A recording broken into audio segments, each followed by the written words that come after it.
जो भी कहूंगा वो ईश्वर की मर्जी से ही मैं यहाँ तक आ गया, मुझे मंच मिल गया, माइक मिल गया, मतलब इसमें ईश्वर की मर्जी। तो आगे जो भी कहूंगा उसी की मर्जी। उसी ने कहा कि जाओ और इस कठारा गांव में जाकर के समझाओ तुम्हारे और तुम्हारे ईश्वर के बीच में एक बिचौलिया है जो माल पेल रहा, क्योंकि उसकी मर्जी के बिना हो नहीं सकता। तो उसी की मर्जी से आगे पूरी बात अपनी रखूंगा। लेकिन एक दूसरे तरह की जागरूकता आ गई कि पेरियार लड़ाई भी साथ में चल रहे हैं जाति के आधार पर। और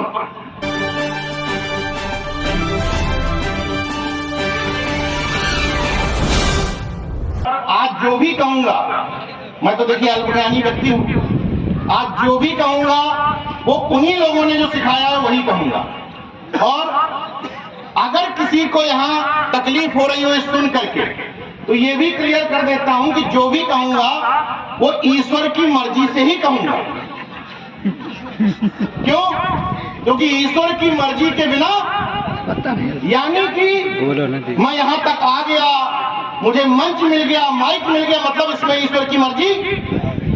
तो आगे जो भी कहूंगा उसी की मर्जी से कहूंगा। उसी ने कहा कि जाओ और इस कठारा गांव में जाकर के समझाओ कि मेरे, तुम्हारे और तुम्हारे ईश्वर के बीच में एक बिचौलिया है जो माल पेल रहा है। उसी ने कहा था कि जाके समझाओ।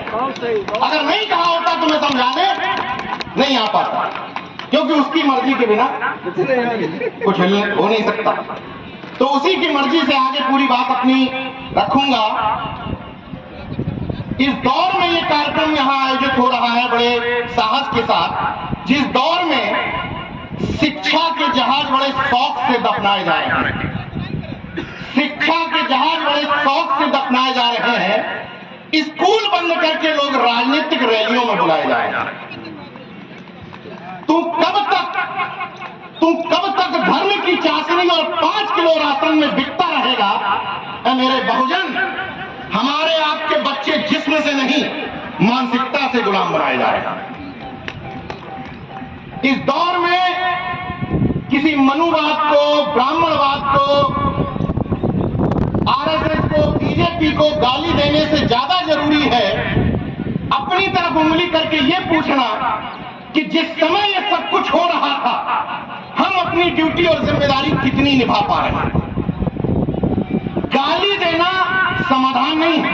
गाली देने में मजा तो आता है, झोली वाला बाबा, 56 इंची, 2-4 तरह के शब्द बोल दो तो मजा आता है सुनने में, अंदर से गुदगुदा जाता है आदमी। लेकिन अगर आपके पूरे व्याख्यान में समाधान की चर्चा नहीं हुई, सिर्फ समस्याओं पर ही चर्चा हुई, तो आपसे बड़ी कोई समस्या दूसरी है ही नहीं।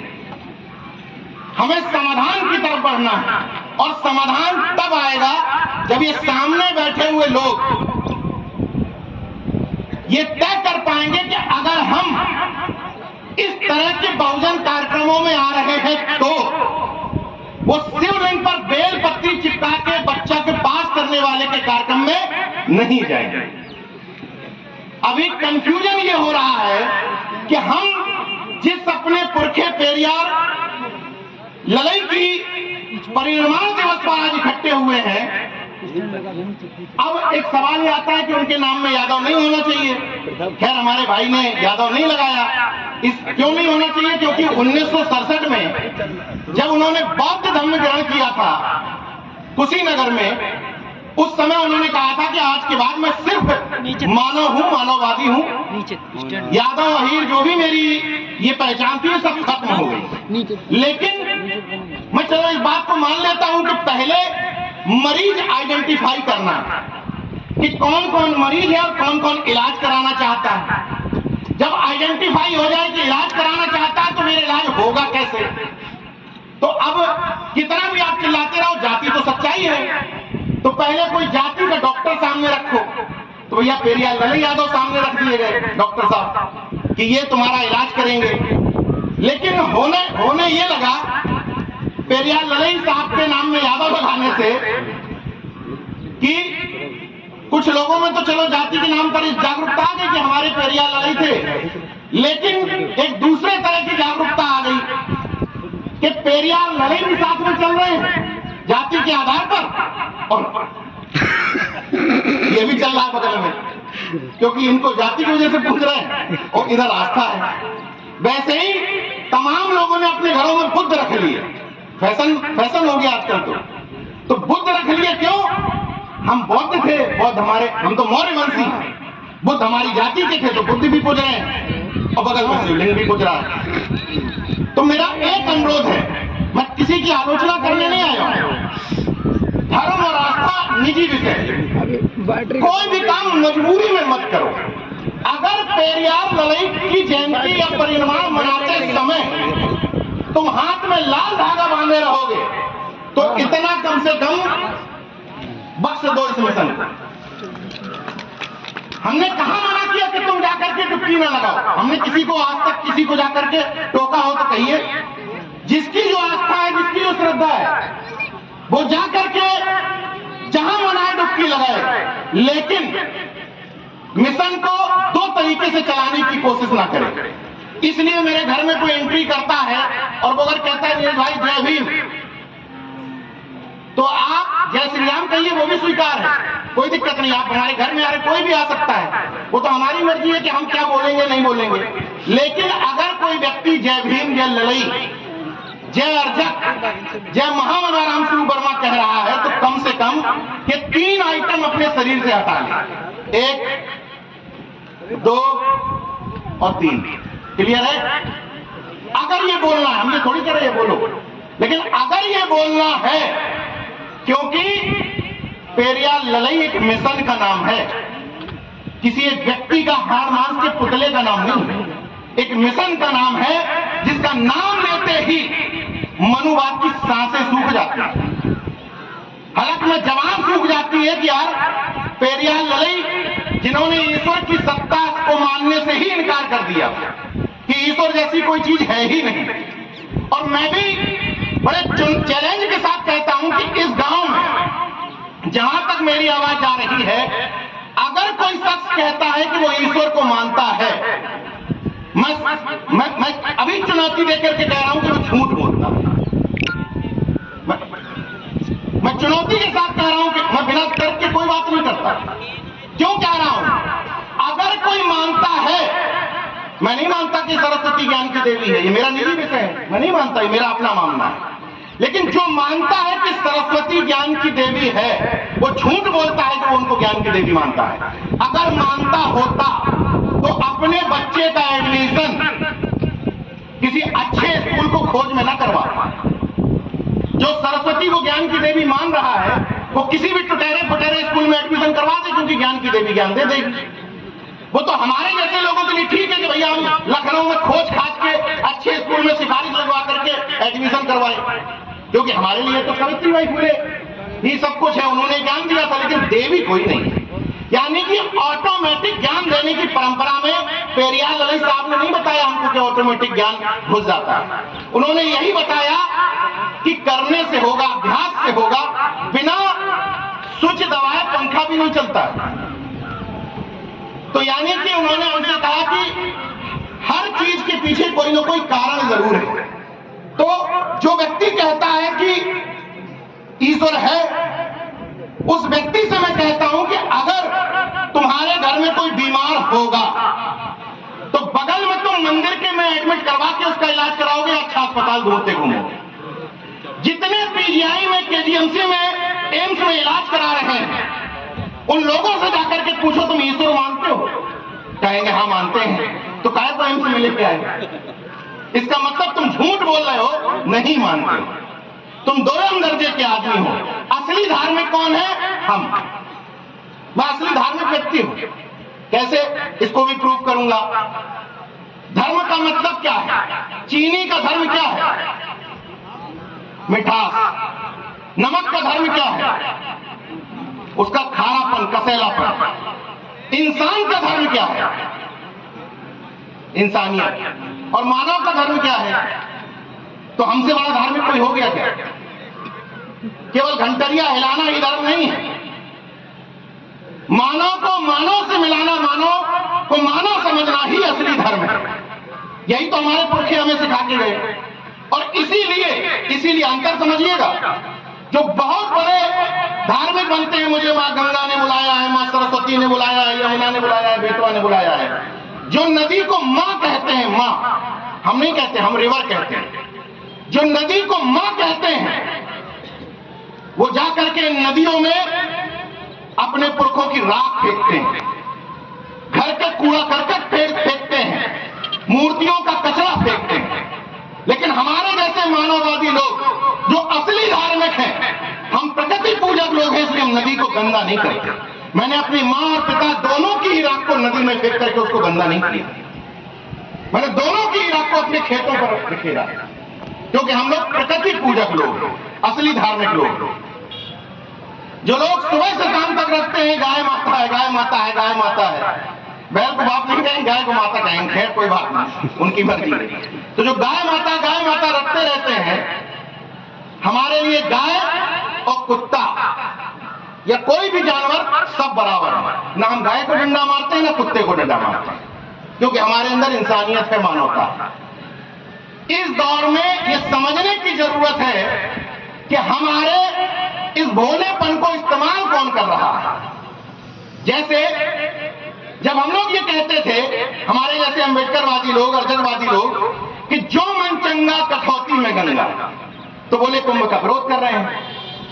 अब जब मौनी अमावस्या की भगदड़ में सैकड़ों लोग मर गए, तो तुमने क्या कहा, यहां ना आओ, वहीं नहा लो, वहीं नहा लो। तो सेम बात है कि नहीं? जो मन चंगा कठौती में गंगा भी तो यही कह रहा है कि मन चंगा है तो कठौती यानी कि कहीं भी नहा लो। तो यही तो उस दिन बाबा जी कह रहे थे, योगी बाबा, कि यहां नहा वहीं नहा लो। तो यही तो हमारे संत रविदास कहते थे कि जो मन चंगा तो कटौती में गंगा। तो तुम्हारे और हमारे में फर्क क्या है? अंतर इतना है कि तुमने अमृत वर्षा कह करके पहले बुला लिया, आ जाओ 100 करोड़ की व्यवस्था है, 100 करोड़ की व्यवस्था है। और वो एक ढोंगी बाबा कॉमेडियन, वो कपिल शर्मा टाइप का, क्या नाम है उसका, धीरेन्द्र शास्त्री कॉमेडियन बाबा है। जैसे टाइम पास ना हो रहा हो तो सुन लो, तो टाइम पास हो जाए, कॉमेडियन है। तो पहले बुला रहा था लोगों को कि आइए मौनी अमावस्या में स्नान करिए, तो ये प्राप्त हो जाएगा, वो प्राप्त हो जाएगा। जब लोगों मतलब सैकड़ों लोग कुचल करके मर गए, एक पत्रकार की हैसियत से पूरी जिम्मेदारी के साथ कह रहा हूं कि 30 का आंकड़ा झूठा है, पूरी जिम्मेदारी के साथ ये बात कह रहा हूं। खैर चलो, आपने मान लिया कि आपने कहा कि 30 ही मरे, लेकिन 30 लोगों के मरने के बाद सरकार को एक बात बहुत अच्छी तरह से पता चल चुकी है कि मैंने जो धर्म की अफीम और नफरत की घुट्टी पिलाई है, ये इतना मजबूत जोड़ है कि हम कुछ भी करेंगे, ये धर्मांध लोग उसी में लाहालोट हो जाएंगे। सोचिए, 30 हम आपकी संख्या 30 ही मान रहे हैं, 30 लोगों के मरने के बाद उनके परिजनों के जख्मों पर नमक छिड़कते हुए पुष्प वर्षा की जा रही है और धर्मांध ताली बजा रहे हैं। ऐसा हो क्यों रहा है? पता क्यों हो रहा है? क्योंकि सरकार ने एक बात बहुत अच्छी तरह से समझी। एक राजा था इसी तरह का, तो उसने अपने पूरे प्रदेश में डुगडुगी पिटवाई कि किसी को पूरे राज्य में कोई समस्या हो तो वो लिख करके ये बॉक्स हमने लगा दिया, इसमें डाल दे। राजा साहब ने एक महीने बाद बॉक्स खुलवाया तो देखा एक भी चिट्ठी पत्री उसमें नहीं थी। राजा साहब ने कहा, वाह, बागों में बहार है, सब राम राज्य चल रहा है, किसी को कोई दुख तकलीफ कुछ नहीं। तो उन्होंने एक पुल बनवाया था, उसके इस तरफ एक आदमी खड़ा कर दिया। जब कोई निकलता था उस पुल से तो उसको एक जूता मारता था और निकल जाता था। फिर उन्होंने एक बॉक्स रखवाया, फिर देखा तो कोई, उसके बाद कोई वो नहीं। तो उस राजा साहब ने पुल के दोनों तरफ एक एक आदमी खड़ा कर दिया, एक इस तरफ एक उस तरफ। तो जब कोई इधर से निकल के जाता था तो इस तरफ जूता मारता था, उधर उतरता था तो फिर जूता मारता था। फिर बॉक्स रखवाया राजा साहब ने। उसके बाद बॉक्स में जबरदस्त कंप्लेंट थी, जबरदस्त। तो राजा साहब ने सोचा कि अब यानी कि इन गुलामों की मानसिक बुद्धि खुल गई। अब शायद इन गुलामों को ये समझ में आ गया है कि हाँ, हम तकलीफ में हैं, तो जब राजा साहब ने वो बॉक्स खुलवाया तो उन धर्मांध मतांध धर्म की अफीम खाए हुए लोगों ने कंप्लेंट लिखी थी, हे धरती के प्रभु, ये जूते मारने वालों की संख्या है 2, इसको बढ़ा दिया जाए क्योंकि ऑफिस जाने में देरी हो जाती है। तो इस मौजूदा राजा ने भी समझ लिया है कि इतनी बढ़िया धर्म की अफीम पिला दी गई है, इतना नफरत की घुट्टी इतनी बढ़िया दे दी गई है कि कुछ भी करो इसके सामने उसको तकलीफ नहीं होने वाली। इसलिए यहां बैठे हुए लोगों की और खासतौर से इस तरफ बैठे हुए लोगों की ज्यादा जिम्मेदारी बनती है, क्योंकि अगर इस तरफ बैठे हुए तमाम लोग मेरे जैसे भाषावीर अगर सुधर जाएं, जो भाषा मंच पे दे रहे हैं उसी को अपने जीवन में अमल में ले आए, तो इस समाज को उसको फॉलो अपने आप कर लेगा। लेकिन हो यह रहा है, मंचों पर हम भाषण ठोकते हैं कुछ, आचरण करते हैं कुछ, तो समाज कहता है जब तुम ही दो अंदर देते हो, तुम ही दोगले हो, तुम तुम्हें क्या भाग फॉलो करें। इसलिए मैं जब भी किसी मंच पर जाता हूं एक बात कहता हूं पूरी जिम्मेदारी के साथ कि लोग भाषण से ज्यादा आचरण फॉलो करते हैं। जब लोग लगातार आपको देखते रहते हैं कि यार ये उसी विचारों का है, मेरे माता पिता के निधन पर या अपनी शादी में मैं अगर एंटीना वालों को बुला करके कर्मकांड करवाता तो मेरे भाषण का क्या इंपैक्ट आता है। आज इसलिए कितने लोग मुझे पहले से जानते हैं, सिर्फ विचार के दम पर ना, और कोई हैसियत तो है नहीं मेरे पास। तो ये विचार वही ताकत है जिसके दम पर हम आपको एक बहुजन परिवार बनाना है, और बहुजन परिवार बनाने का सॉल्यूशन भी बता देता हूं। बहुत छोटे छोटे सॉल्यूशन है। अमूमन हम लोग शादियों में 1000, 2000, 2500 लोग अपनी क्षमता से बुलाते हैं। उसमें आप कहते हैं कि हमने 16-17 जातियों के लोग बुलाए या 20 जातियों के लोग बुलाए, तो वो तो आप किसी भी जिसको आप अपना विरोधी मानते हैं उसके यहां शादी में चले जाइए, उसके यहां भी 20 जातियों के लोग होंगे, सब बुलाते हैं। तो आप बहुजन कैसे? मैं तब आपको बहुजन योद्धा मानूंगा जब आप कहेंगे कि नीरज भाई लिमिटेड लोगों का प्रोग्राम था, फैमिली गेट टुगेदर। उस फैमिली गेट टुगेदर के 50 लोगों में अगर 10 जाति के लोग बुला रहे हो तब तो तुम बहुजन हो, और वरना तुम्हारे लिए जाति महासभाएं ही ठीक है। तुम इन कार्यक्रमों के, इन मंचों के हकदार नहीं। अगर इस तरह के बहुजन कॉन्सेप्ट के कार्यक्रमों में आ रहे हो तो, मैं शादी विवाह की बात नहीं कर रहा, वो आपके निजी फंक्शन, लेकिन इस तरह के बहुजन कॉन्सेप्ट के कार्यक्रमों में आ रहे हो और आपकी गाड़ी में 5 सीटों में 5 आपकी जाति के लोग बैठे हुए हैं, तो आप माफ करिएगा बहुजन नहीं।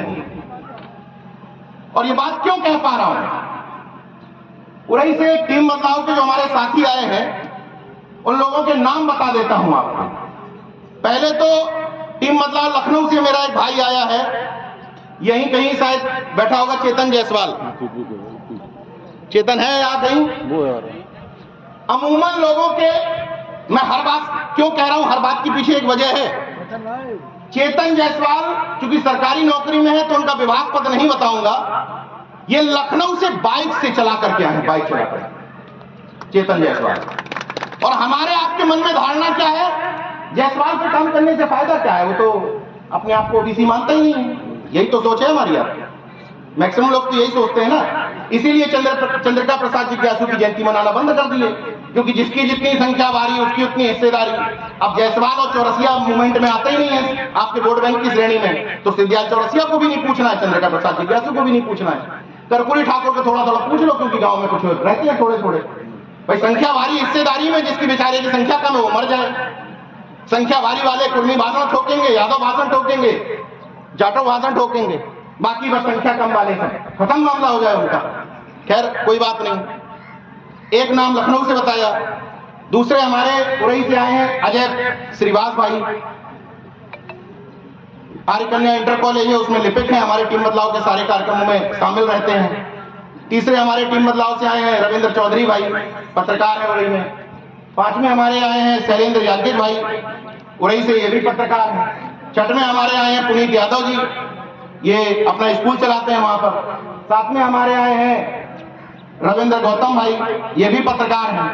8वें हमारा आए हैं प्रदीप महतवानी जी, ये भी पत्रकार आए हैं। इसके बाद राहुल गौतम जी, वो भी पत्रकार हैं। ये नाम क्यों बताए? एक भाई हमारे सामने बैठे हुए हैं बिजौना वाले, हमारे मनोज गौतम जी, ये नाम क्यों बताया आपको? नाम से कुछ समझ में आया? इस डाइवर्सिटी को लाने की जरूरत है। और जिन लोगों को आपने ये कहकर के छोड़ दिया, इनके वोट कितने हैं? वही तो बीजेपी के वोटर है।